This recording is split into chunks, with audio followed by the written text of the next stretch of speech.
Radio France Internationale. Bonjour à toutes et à tous. À Paris, il est 18h. Le journal en français facile. Adrien Delgrange. 16h en temps universel, nous sommes le lundi 26 août. Ravi de vous retrouver pour une nouvelle édition du journal en français facile avec au sommaire aujourd'hui la politique en France. Emmanuel Macron, toujours à la recherche d'un nouveau Premier ministre, nous dira dans un instant Raphaël Delvolvé. L'Ukraine, violemment bombardée par la Russie ces dernières heures, au moins 4 morts. Olaf Scholz était sur les lieux du drame. Le chancelier allemand est venu aujourd'hui se recueillir sur les lieux de l'attaque au couteau qui a coûté la vie à 3 personnes. C'était il y a 3 jours. Dans ce journal aussi, les Pays-Bas demandent à Uber de payer une amende record de 290 millions d'euros. On vous explique pourquoi dans un instant. Et puis à la fin du journal, une rentrée pour les enfants en Belgique sans la possibilité d'utiliser son téléphone portable à l'école. Reportage à suivre. Voilà pour les titres. Soyez les bienvenus. La France n'a toujours pas de nouveau Premier ministre. 50 jours après le résultat des élections législatives, Emmanuel Macron consulte. Le président de la République reçoit en ce moment le président du Sénat, Gérard Larcher. Il a également échangé un peu plus tôt dans la journée avec la présidente de l'Assemblée nationale, Yaël Braun-Pivet, pour essayer de trouver une solution. Parmi les consultations pour nommer, pour choisir un nouveau Premier ministre, Emmanuel Macron reçoit aussi les chefs de partis politiques.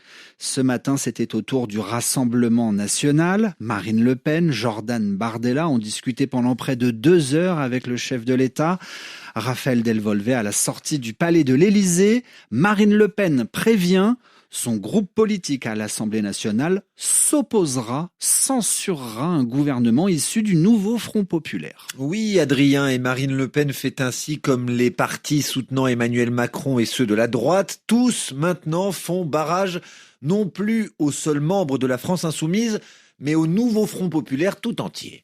Le nouveau Front populaire est dirigé par la France insoumise. Le plus brutal, le plus outrancier est celui qui impose sa loi. Donc l'idée qu'il y ait un gouvernement du nouveau Front populaire où il n'y aurait pas de ministre insoumis ne change strictement rien. Et maintenant, avec cette position dévoilée du Rassemblement national, c'est clair, Lucie Castet, la candidate pour être première ministre du nouveau Front populaire, a de très faibles chances d'être nommée. Il est presque sûr qu'elle sera renversée. Mais alors, comment sortir de cette situation ? Eh bien, il faudra compter sur la chef des députés Rassemblement national. Le parti représente maintenant 126 sièges dans l'hémicycle et donc Marine Le Pen peut avoir des exigences. Il serait utile qu'un Premier ministre soit respectueux des électeurs du Rassemblement national, respectueux aussi de leurs idées.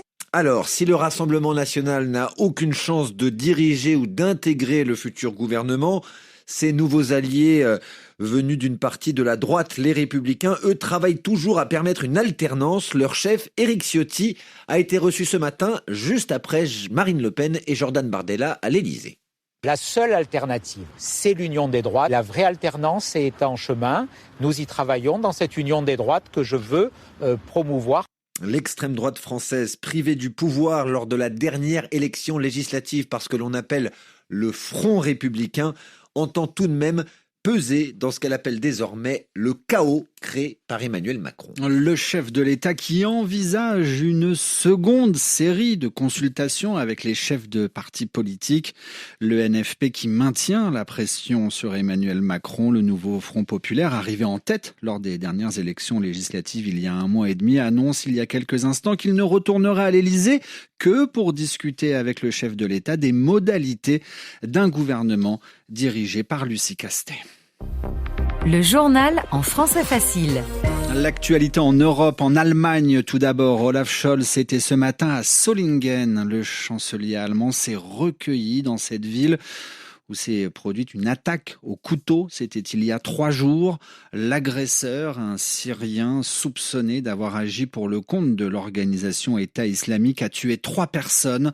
Olaf Scholz promet de tout faire pour expulser, je cite, ceux qui ne peuvent et ne doivent rester en Allemagne. La guerre en Ukraine, des explosions un peu partout dans le pays. Ce matin, de nombreux missiles et plusieurs drones russes ont visé des infrastructures énergétiques du pays. Ces frappes ont causé la mort d'au moins 4 personnes selon les autorités ukrainiennes. Une fois de plus, Volodymyr Zelensky demande de l'aide. Le président ukrainien a demandé le soutien des pays européens pour pouvoir se défendre face à l'agresseur russe. RFI à Paris, 18h05, la suite de ce journal et cette amende record. 290 millions d'euros, c'est le montant de l'amende que doit payer Uber. Décision de la justice néerlandaise. Anne Verdaguet, le géant américain des voitures avec chauffeur, n'a pas respecté la loi.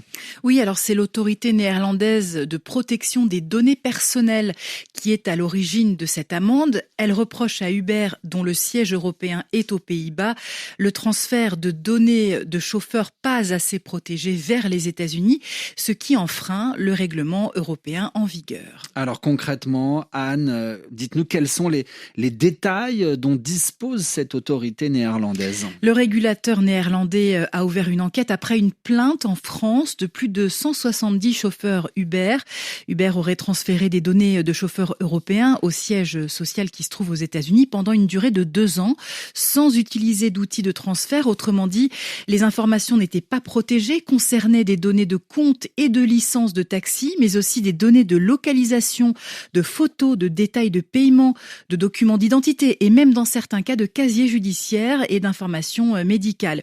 Uber, de son côté, a indiqué faire appel de cette décision que la société estime injustifiée.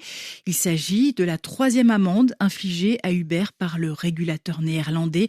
En 2018, la société américaine a écopé d'une amende de 600 000 euros et l'an dernier d'une amende de 10 millions d'euros. Merci Anne Verdaguet dans votre journal en français facile. Reportage à présent en Belgique. Pour cette rentrée scolaire, les enfants ne pourront plus utiliser leur téléphone portable dans les écoles et y compris dans la cour de récréation. Passer un coup de fil, envoyer un message, regarder les réseaux sociaux lorsqu'on est à l'école en Belgique devient donc interdit à partir d'aujourd'hui dans la plupart des écoles. La mesure s'applique précisément dans 373 établissements scolaires et concerne un peu plus de 130 000 élèves du pays. Pour la santé des enfants et pour une meilleure entente entre les enfants dans les écoles, affirme le gouvernement. On range donc son portable. Reportage RFI à Bruxelles, Lax Milota. Les enfants ont-ils besoin de leur téléphone portable en classe ? Pas forcément, répondent les parents. C'est une bonne idée, je dirais oui, de l'interdire en classe. Je préfère que le téléphone reste à la maison. Pour les adolescents, en revanche, la décision est incompréhensible. Certains n'imaginent pas pouvoir se passer de leur smartphone. C'est pas bien parce que nous, quand on était à l'école, on a besoin de chercher des trucs, quoi. Comme chercher de la musique et tout ça pour nous faire calmer et tout ça. Et pour moi, c'est mieux si on a encore le GSM. Je trouve que c'est bête parce qu'on a aussi besoin de notre GSM pendant la journée si nos parents nous appellent. L'harcèlement, il ne va pas juste se reproduire à l'école, ça peut aussi se passer à la maison ou quoi, en dehors de l'école. Mesure inutile. Il y a vraiment des fois où je m'ennuie en classe et du coup je me dis je vais aller sur mon téléphone. C'est dans quelle matière ? Science. Des élèves qui vont sur les réseaux sociaux ou répondent à leurs messages pendant les cours, une situation que les professeurs ne veulent plus voir. Selon une étude de l'Organisation de coopération et de développement économique, l'OCDE, 65% des apprenants déclarent eux-mêmes être déconcentrés par leur écran en cours de mathématiques, par exemple, une distraction en lien avec l'échec scolaire. Lax Milota, Bruxelles, RFI. Et puis enfin, loin des écoles, cette saisie record de drogue. La marine française a réalisé une découverte de plus de 10 tonnes de cocaïne, de la poudre blanche qui était cachée dans un navire de pêche au large de la Martinique. La découverte a été faite il y a 15 jours, mais n'a été révélée qu'aujourd'hui. Environ 300 ballots de cocaïne ont été découverts dans ce navire. Ainsi se referme ce journal en français facile que vous pouvez retrouver à tout moment sur les réseaux sociaux, sur notre chaîne YouTube, sur votre smartphone, mais également sur notre site internet françaisfacile.rfi.fr. À demain pour une nouvelle édition.